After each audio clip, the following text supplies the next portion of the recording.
최근에 금값이 올라갈 때 비트코인 가격은 지리멸렬했잖아요. 연초 대비로 보면 거의 제자리 걸음인 것 같아요. 와, 이제 금이 최고다 이렇게 생각하실 수도 있는데 지난 10여 년 놓고 보면 금이 비트코인보다 상승률이 높았던 적이 그렇게 많지 않아요. 가만히 있으면 현재 조건이 그대로라고 한다면 비트코인 가격이 10년 뒤는 2배 정도 상승한다.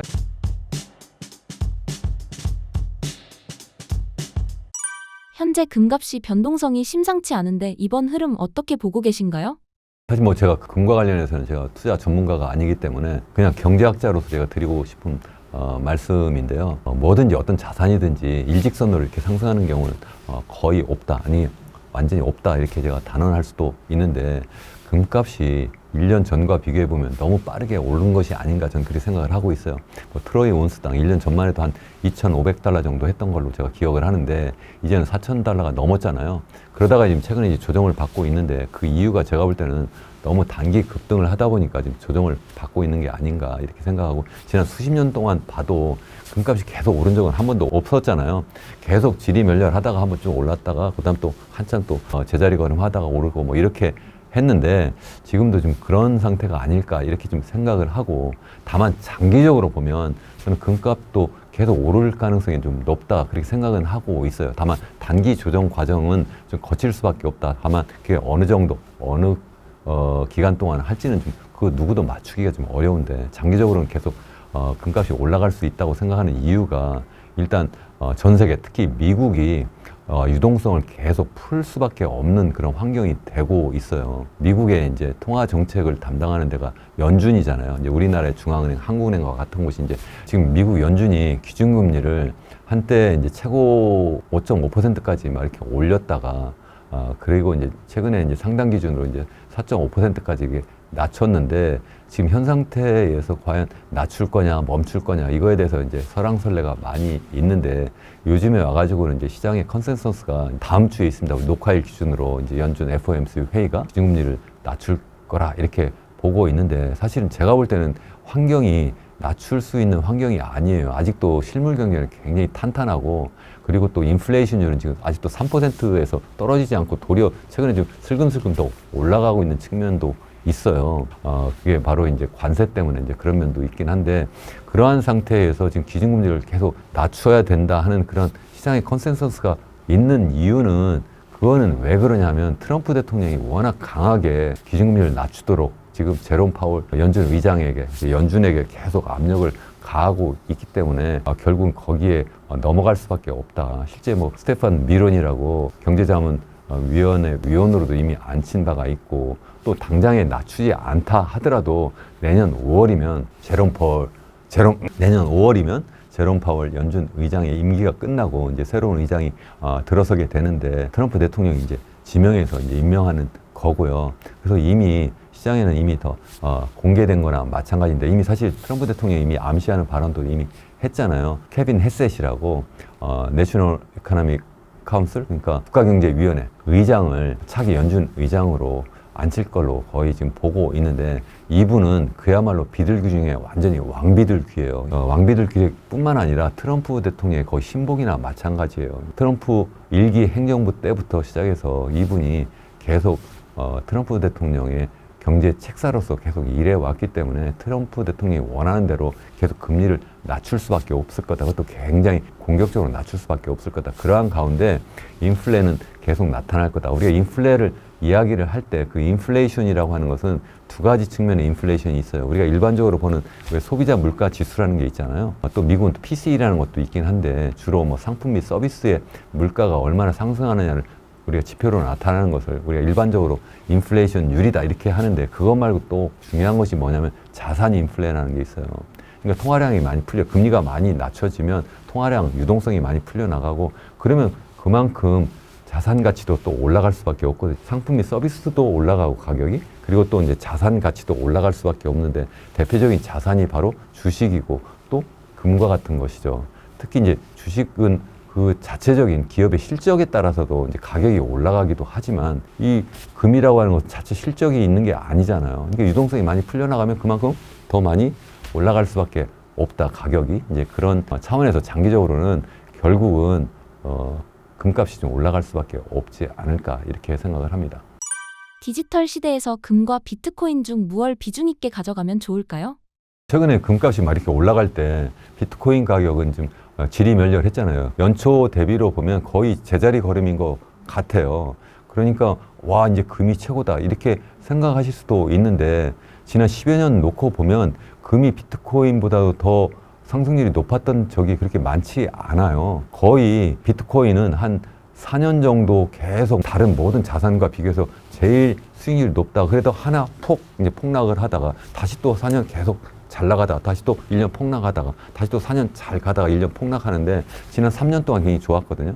그러니까 올해 굉장히 좋았어야 되는데 좋지 않아요. 그래서 뭐 반감기 뭐 이런 이야기 하시는 분도 계신데 그러니까 이제 다시 또 추락한다. 그렇게 이야기하려면 3년이 아니라 4년 동안 좋아야 되니까 올해도 좋았어야 되는데 그것도 안 맞고 또 기관 투자자들도 들어와 있고 그래서 옛날과 좀 많이 상황이 좀 다르기 때문에 단순하게 과거를 가지고 이렇게 비교할 수는 없는데 적어도 이제 제가 생각하는 거는 단기보다는 좀 장기적으로 비트코인을 좀 보고 있는데 장기적으로 볼 때는 비트코인이 금을 대체하는 새로운 통화이면서 또 새로운 자산으로 자리매김을 할 수밖에 없지 않을까 저는 그렇게 생각을 해요. 그 이유는 뭐냐면 금은 우리 인류 역사상 생각해보면 농경사회, 그러니까 농업사회로 전환이 되면서 화폐가 처음 등장하고 그러면 상품 화폐가 이런저런 거 많이 사용이 되었잖아요. 처음에는 뭐 조개 껍질부터 시작해서 나중에 뭐 동도 쓰고 나중에 은화도 쓰고 금화까지 썼는데 이제 금화가 이제 지존의 자리를 이제 지키게 된 거고 그러다가 이제 산업혁명 하면서 이제 새로운 통화가 등장을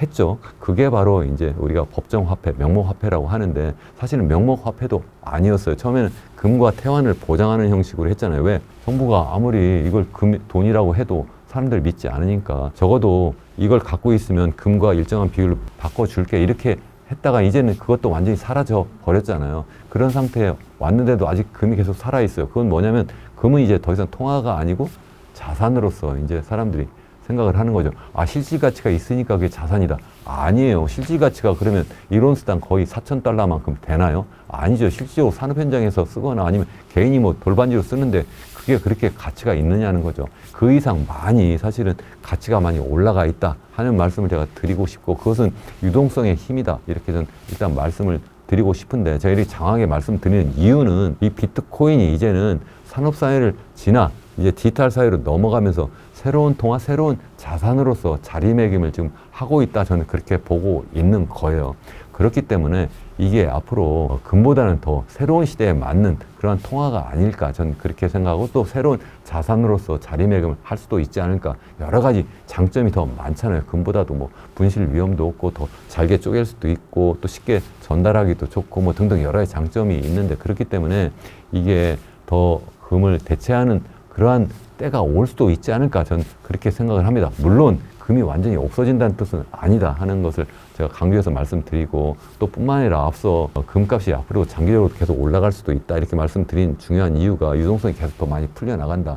사실 뭐 트럼프가 아니래도 미국 같은 경우에 유동성이 M2 기준으로 보통 우리 광의 통화라고 하고 일반적으로 많이 사용하는 유동성의 개념인데 10년마다 거의 2배씩 증가했어요.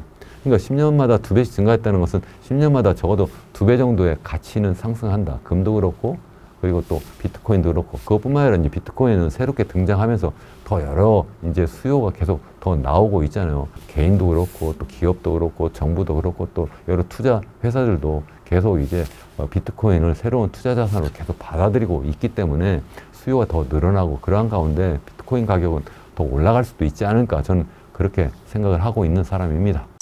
앞으로 5에서 10년을 내다볼 때 비트코인 가격과 역할은 어떻게 달라질 것이라고 전망하시나요?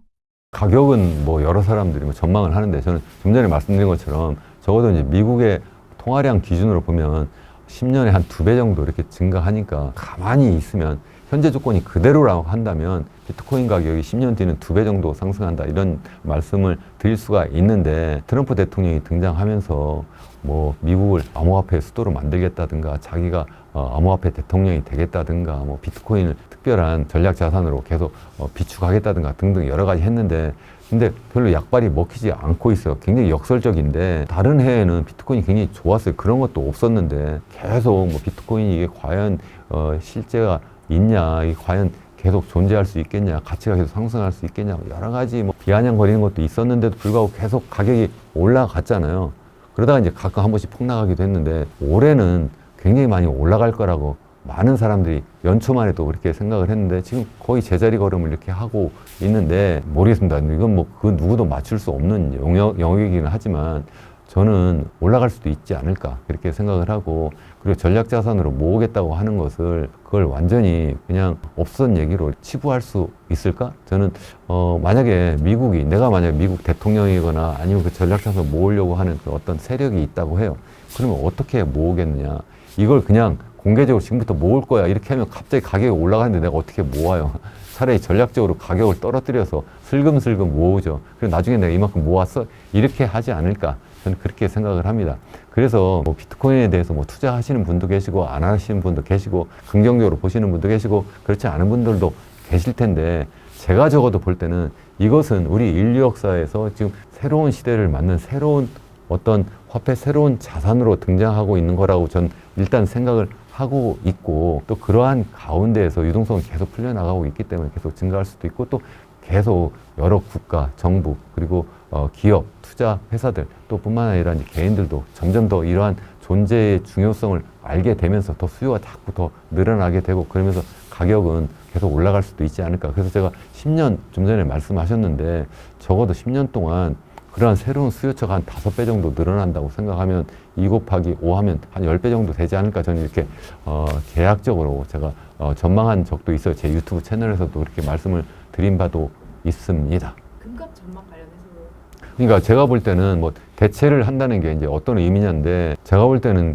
비트코인이 금보다 그 가격 상승률 측면에서는 장기적으로 볼 때는 더 높지 않을까 전 그렇게 생각합니다. 완전히 비트코인이 금을 완전히 대체한다. 그래서 금은 완전히 우리 역사상 그냥 없어진다, 사라진다 그런 의미는 아니다 하는 말씀을 제가 꼭 드리고 싶어요. 금값도 장기적으로 보면 유동성이 계속 풀려나가기 때문에 계속 더 올라갈 수도 있지 않을까. 또 최근에 생각해보면 미중 간의 패권 경쟁과 관련해서 미국은 계속 뭐 비트코인이나 이런 쪽에 계속 더 관심을 많이 가지고 있고 또 전략자산을 모으려고도 하는 것도 있을 거라고 생각을 하는데 중국은 전략자산을 모으는 것이 비트코인이 아니라 금이잖아요. 그래서 금을 계속 더 많이 모으고 있어요. 또 뭐 러시아라든가 아니면 브릭스 국가들도 또 이러한 금을 계속 더 많이 모으고 있는데 그렇게 해서 자기네 통화를 집단적으로 또는 중국 위안화를 기축통화로 만들려고 하기 때문에 그렇게 하려면 그것을 서포트하는 그런 어떤 기반이 있어야 되는데 그게 이제 금이라고 생각을 하는 거죠. 그래서 금을 계속 모으고 있어서 금값도 더 올라갈 수 있는 그러한 여지가 또 있다. 저는 그렇게 생각을 하고 있습니다. 이재명 정부의 부동산 정책은 어떻게 보시나요? 글쎄 뭐 지금 뭐 손을 많이 댔다. 그러니까 사실 3번이나 대책이 나왔잖아요. 6.27 대책, 그리고 9.7 대책, 15 대책. 무려 3번이나 나왔는데 그동안 서울 기준으로 집값이 안정됐나요? 집값이 떨어진 적이 있나요? 계속 올랐잖아요. 결국 3번의 정책은 정말 소리는 요란했는데 실패한 거다. 저는 일단 그렇게 생각을 합니다. 마치 이런 거예요. 집값이 계속 올라가니까 집값이 계속 올라간 게 이재명 정부가 세금으로 집값을 안 잡겠다부터 시작해서 뭐 공급을 위주로 하는데 그것도 공공주택 위주로 하겠다. 그러니까 이게 도대체 언제 이걸 짓겠다는 거야. 더군다나 공공주택 한다는 거 보니까 이게 결국은 기존 고급주택하고는 경쟁관계도 아니네. 이러니까 결국 서울, 강남, 마용성, 한강벨트 지역의 집값이 특히 이제 빠르게 막 올라가기 시작했던 건데 그러다 보니까 이제 긴급하게 우리 주식에서도 뭐 너무 막 급하게 올라가면 뭐 서킷 브레이크 뭐 이런 거 있잖아요. 그런 식으로 갑자기 이제 동작 그만 한 거잖아요. 그래서 6.27 대책 딱 동작 그만 딱 시켰는데 동작 그만 했는데도 뭐 효과가 별로 없으니까 이제 공급해야 된다고 하니까 다시 또 이제 9.7 대책에 또 공급 대책 또 내세운다고 했는데 앞서 말씀드린 것처럼 계속 뭐 그게 언제 과연 가능한지 그러니까 실제 이게 분양돼가 내가 입주할 수 있는 데까지 생각하면 과연 대통령 임기 내에 가능하냐. 더구나 공공주택 위주로 한다는데 이게 과연 주로 이제 주변 지역하고 기존 주택하고 경쟁할 수 있는 관계가 아니잖아요. 임대주택이라고 하니까 더군다나. 그렇게 하니까 또 이제 다시 또 15 대책이라고 내세워가지고 동작금만을 더 세게 딱 했는데 그렇다고 해서 집값이 잡힌 게 아니라 돈 없는 사람만 동작금만이 된 거고 돈 있는 사람은 이번 기회에 자기가 정말 원하는 지역에 원하는 집을 골라 잡는 그러한 상황이 된 거예요.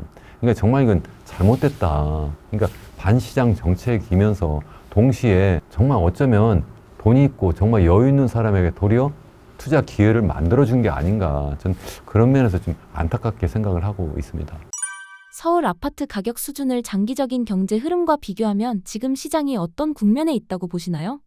저는 정부가 제대로 된 정책만 그냥 하나 딱 제대로 된 정책이라는 것이 그냥 OECD 국가들 평균적으로 하는 정도 그것만 딱 하나만 해놓으면 그러면 집값은 하향 안정화 될 수도 있다. 아니면 적어도 현 상태에서 올라가지는 않을 것 같다 생각을 합니다. 그 이유가 뭐냐면 이 모든 상품이 다 똑같아요. 수요와 공급의 원리에서 움직이거든요. 그러면 이 주택, 아파트 하나 놓고 생각을 해보세요. 아파트 가격이 과연 오르냐 내려가냐는 수요가 어떠냐 공급이 어떠냐인데 그 수요에 영향을 주는 요인이 뭐겠어요? 첫 번째는 그 집을 살려고 하는 사람 숫자가 늘어나면 수요가 증가하겠죠. 실제 1960년대 우리나라 인구는 2,500만 명밖에 되지도 않았고 대부분 그냥 농어촌 지역에 살았어요. 그러다가 이제 산업화하고 경제 성장이 빨라지면서 서울 그리고 또 대도시로 막 몰려가면서 집값이 올라간 요인이 하나가 있었고 두 번째는 또 소득이 또 빠르게 증가하면 그럼 인구가 똑같아도 사람들이 더 큰 집, 더 좋은 집을 자꾸 옮겨가고 그러니까 또 집값이 올라갈 수 있거든요. 그러니까 우리나라 또 소득 수준이 엄청나게 빨리 올라가니까 또 올라간 면도 있었는데 이 두 가지가 이제 다 끝났잖아요. 인구도 지금 줄어들고 있고 특히 젊은 인구가 빠르게 줄어들고 있고 더군다나 실질 소득도 계속 느는 게 아니라 줄어드는 것을 지금 걱정하고 있는 상황이고 앞으로는 점점 더 추락할 것이다. 이미 한국은행도 KDI도 다 전망을 하고 있는 상황인데 어떻게 수요가 늘어나겠느냐 하는 거고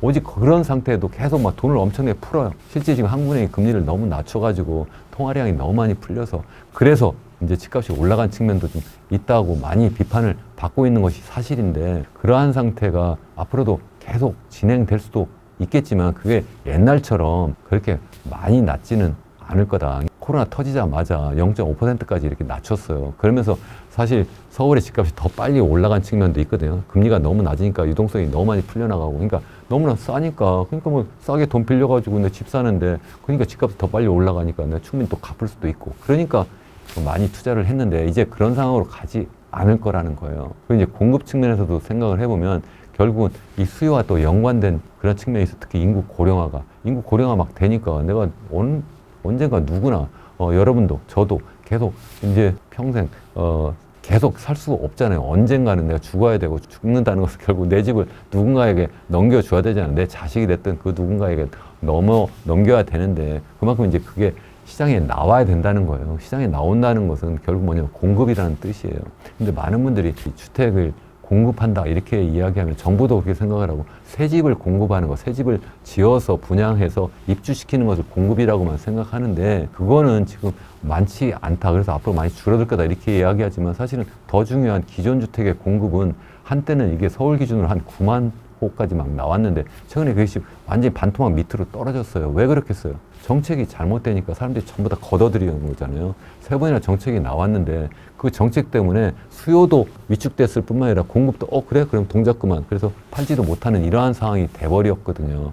그래서 그러한 정책을 좀 제대로 쓴다면 그러면 시장의 원리에 따라서 하향 안정화 될 거다. 저는 그렇게 생각을 합니다. 그러니까 제가 생각하는 거는 문재인 정부 때도 뭐 26번, 27번 내세웠는데 그 정책이 먹혀들지 않고 무려 3배 정도 서울 기준으로 집값이 올랐고 지금도 계속 뭐 지금 이제 재임한 지 지금 6개월 정도 채 되지 않은 상태에서 3번의 정책이 나왔는데 계속 또 집값이 계속 슬금슬금 올라가고 있잖아요. 거래량은 줄어들었지만 집값은 잡히는 게 아니라 도리어 계속 지금도 오르고 있고 여차적하면 더 빨리 올라갈 그러한 환경이잖아요. 그 이유가 뭐냐? 제대로 된 정책이 하나 안 나왔다. 그게 뭐냐? 제대로 된 정책을 안 하겠다고 이야기하면서 그렇게 된 거예요. 그게 뭐예요? 결국은 부동산 세제잖아요. 부동산 세금으로 잡지 않겠다고 하니까 사람들이 그래 뭐 아무것도 없네. 백약을 내놔봐라. 먹히지 않는다. 이렇게 다 생각을 하는 거예요. 그래서 부동산 세제 개혁을 해야 된다. 왜 해야 되느냐? 우리나라 같은 경우에는 너무나 이 세제가 잘못되어 있어요. 이 부동산 세제하면 크게 두 가지거든요. 하나는 보유하는 데 들어가는 보유세, 또 하나는 거래하는 데 들어간 거래세가 있어요. 우리나라는 보유세가 두 가지로 나뉘어져 있어요. 재산세와 종합부동산세. 이 두 개를 다 합해서 우리 보유세라고 생각하면 그것을 집값 대비로 어느 정도 1년에 내느냐. 예를 들어서 10억짜리인데 과연 내가 세금을 얼마 내느냐 이렇게 계산해 보면 우리나라 같은 경우는 한 0.15%예요. 그게 이제 실효세율이라고 하는데 제가 자료를 가져왔는데 이게 최근 자료인데요. 토지자유연구소라고 하는 데서 발표한 자료를 이제 보도한 것을 제가 옮겨왔는데 우리나라는 그것이 0.15%인데 OECD 평균이 3%예요. 그러니까 OECD 평균의 딱 절반 정도다. 절반 좀 안 되는 거죠. 제가 그래서 계속 이 자료가 나오기 전부터 계속 제가 말씀드렸어요. OECD 평균의 절반밖에 안 되니까 이것을 좀 OECD 평균까지만 좀 올려주세요. 미국 같은 경우에는 지금 뭐 실효세율이 0.83이라고 되어 있는데 아마 좀 더 될 거예요. 제가 볼 때는 우리나라보다 거의 10배 정도 가까이 높은데, 그리고 영국이나 캐나다 다 높잖아요. 우리나라는 너무 낮다는 말씀이에요. 아, 이거는 뭐 민간 연구소에서 한 거니까 믿을 수 없다. 이런 분들을 위해서 제가 하나 더 가져왔어요. 이게 뭐냐면 국책연구원, 한국조세재정연구원에서 발표한 자료예요. 이거는 1년에 발표한 자료니까 좀 옛날 자료이긴 한데, 그래도 국책연구원이니까 한번 비교해보면 그 당시 2018년 기준으로 우리나라의 실효세율이 얼마나, 실효 보유세율이 0.16%예요. 그때나 지금하고 별 차이가 없잖아요. 똑같잖아요. 그때도 우리가 너무나 낮다. 그렇게 이야기해서 그때는 OECD 주요 8개 회원국만 했네요. 그게 0.54%다, 그때. 근데 우리나라는 0.16%니까 너무 낮다. 이렇게 이미 연구한 자료도 있어요. 그러니까 우리나라는 너무나 보유세율이 낮다는 거예요.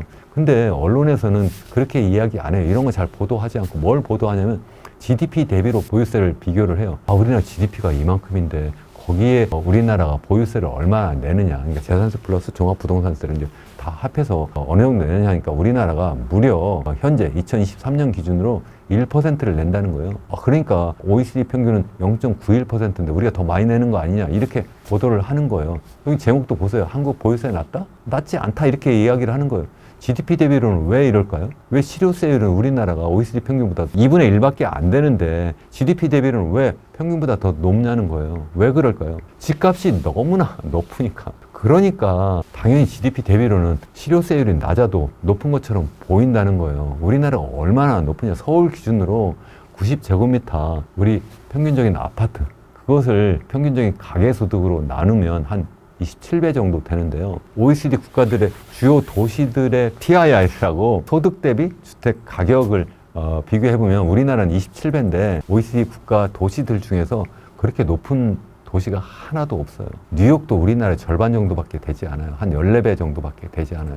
그러니까 27배라는 것은 서울의 평균적인 가계가 벌어들인 소득을 27년 동안 쓰지도 않고 모아야지만 살 수 있는 가격이라는 뜻인데 뉴욕조차도 14배밖에 되지 않는다는 거예요. 그러니까 GDP 대비 너무나 높으니까, 그러니까 보유세율은 OECD 평균보다 절반밖에 안 되는데 그런데도 GDP 대비로 보유세율은 마치 높은 것처럼 나온다, 이 이야기입니다. 이걸로 비교하면 절대 안 된다. 그게 아니라 주택 가격 대비 세금을 얼마나 내느냐. 그걸 가지고 주택을 갖고 있는 분들도 아, 내 세금을 많이 낸다, 안 낸다, 그렇게 생각하지 자기 소득 대비로 합니까? 아니잖아요. 그것을 여러분들이 혼돈하지 않으면 좋겠다 이렇게 생각을 해요. 또 한 가지 이 같은 자료인데 GDP 대비 또 부동산세로 하면 보유세뿐만 아니라 이제 거래세 있잖아요. 그렇게 하면 우리나라가 단연코 높다는 거예요. 무려 여기 보시면 2.67%라는 거예요. 그런데 OECD 평균은 1.27%밖에 안 된다. 좀 전에 보여드린 자료는 보유세만 GDP로 나눈 거고요. 이거는 보유세 플러스 거래세. 그것까지 하면 우리가 2.67%다. 왜 이렇게 높을까요? 아까 그거는 1%밖에 안 됐는데 왜 이렇게 높을까요? 이거는 우리나라 거래세가 또 너무나 높아서 그래요.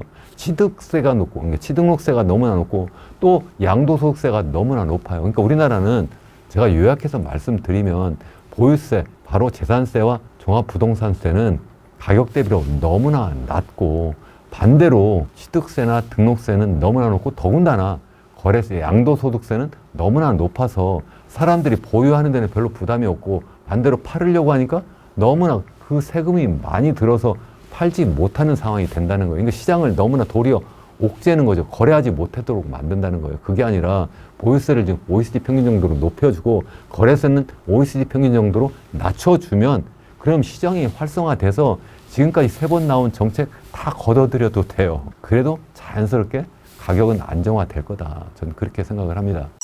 2026년 부동산 시장에서 가장 주목할 변화와 전망은 무엇인가요? 제가 볼 때는 뭐 인구가 크게 변하지 않을 거고, 경제 성장률도 크게 변하지 않을 거고, 그리고 뭐 금리 뭐 한두 번 낮출 수도 있지만 크게 그게 유동성에 변화를 주지 않을 거고, 또 새 집 공급하는 것도 크게 달라지지 않을 건데, 뭐가 달라질 거냐? 정부가 과연 부동산세를 건들 거냐 안 건들 거냐 이게 제일 중요해요. 제가 계속해서 말씀드리지만 부동산 세제 개혁을 하면 그러면 부동산 시장은 안정화될 거다 이렇게 생각을 해요. 근데 지금 현 정부는 한동안 잠깐 마치 할 것처럼 했어요. 최근에 얼마 전까지만 해도 대통령실의 정책실장 그리고 또 국토교통부 장관 모두 다 우리 보유세를 좀 높이면 집값이 잡힐 수 있을 것 같다 이렇게 분위기를 띄웠어요. 그런데 그에 대해서 당연히 반대하는 여론도 있겠고 또 집을 갖고 있는 분들은 더더욱 그에 대해서 엄청난 저항을 하겠죠. 그러니까 요새 쏙 들어갔어요. 특히 이제 여당에서 내년 당장 이제 지방선거가 있잖아요. 선거를 앞두고 괜히 이거 세율 건드렸다가 그러다가 이제 선거에서 혹시 이제 악영향을 받을까봐 그래서 지금 쏙 들어갔는데 제가 볼 때는 내년 그 지방선거 끝나면 그러면 제가 볼 때는 보유세를 좀 건들지 않을까. 그리고 또 이제 거래세도 좀 건들지 않을까. 사실 보유세만 높이고 거래세는 또 그냥 두면 또 안 돼요. 거래세는 낮춰줘야지만 매물이 나오지. 보유세만 그냥 높여가지고 세금만 더 많이 걷어야 되지. 이러면 조세 저항도 더 심할 거고 또 실제 가격도 안정화되지도 않을 거예요. 문재인 정부 때 사실은 종합부동산세 만들면서 그러면서 보유세 높인다고 높였는데 가격이 왜 안정화 안 됐어요? 이 양도소득세를 낮춰주지 않아서 그랬거든요. 그러니까 그 당시에 이 부동산 세제를 건드렸는데도 가격이 안정화 안 되었다. 이게 아니라 잘못 건드렸다는 거예요. 보유세를 높이면서 거래세는 낮춰줬어야 되는데 그걸 안 했다는 거죠. 그러니까 이번에도 그렇게 해줘야 된다. 그러니까 만약에 내년도에 이거 뭐 지방선거 전이라든가 아니면 후라든가 만약 그러한 정책이 나오면 그러면 저는 부동산 가격은 좀 하향 안정화 될 거다 이렇게 생각을 하고 기왕이면 저라면 좀 그러한 선거와 상관없이 아니면 선거 전에 그것을 하는 것이 제가 볼 때는 선거에 더 유리할 수도 있다. 사실 집값이 올라가기를 바라는 사람들이 얼마나 되겠어요. 서울 일부고 그것도 아주 일부 지역 정말 아주 비싼 주택들이 몰려있는 지역에서만 그렇게 생각을 하고 집을 갖고 있는 분들도 서울 외곽이라든가 아니 지방에 있는 분들은 집값이 그렇게 안정화되는 것이 그게 더 앞으로 내가 더 좋은 집으로 옮겨갈 수도 있는 여력도 있고 또 뿐만 아니라 집을 갖고 있는 분도 내 자식에게 또 사실은 집을 살 수 있는 그런 여건을 만들어 줘야 되기 때문에 당연히 집값이 하향 안정화되는 것이 좋지 않을까 이렇게 생각을 합니다. 그래서 정부나 아니면 정치권에서 제 말씀을 듣고 계시다면 제 생각에는 부동산 세를 기왕이면 선거 전에라도 좀 고치는 것이 그게 선거에도 더 도움이 되지 않을까 저는 그렇게 말씀을 꼭 드리고 싶고요. 세율을 건들지 못하더라도 선거 전에 제 생각에는 실제 뭐 공시가격이라는 게 있어요. 실제 세금을 매길 때 뭐 공시가격을 하고 또 그거 플러스해서 또 실질적으로 세율을 계산할 때 다시 낮추고 실질적으로 해서 주택 가격 대비 실제 세금을 계산할 때는 40%밖에 안 돼요. 실제 10억짜리를 4억으로 계산해서 거기에다 세율을 곱해가지고 계산을 하니까 실제 우리나라의 보유세율이 그렇게 낮은 거거든요.